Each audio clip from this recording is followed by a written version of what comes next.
Hello and welcome to this quick guide. If you're using Google Meet or the Open Meets app and want to reduce your data usage during video calls, you're in the right place. In this video, I'll show you step-by-step how to enable data-saving mode to optimize performance and save mobile data. First, open Meets app on your phone.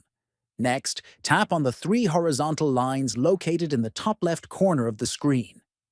Then scroll down and select Settings from the list of options. After that, tap on Call Settings to access additional call-related features. Then tap on In Call Settings.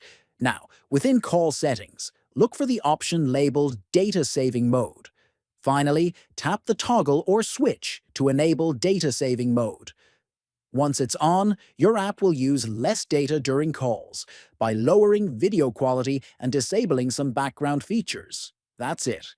You've successfully enabled data-saving mode. This simple change can make a big difference if you're on a limited data plan. Don't forget to subscribe for more useful tutorials.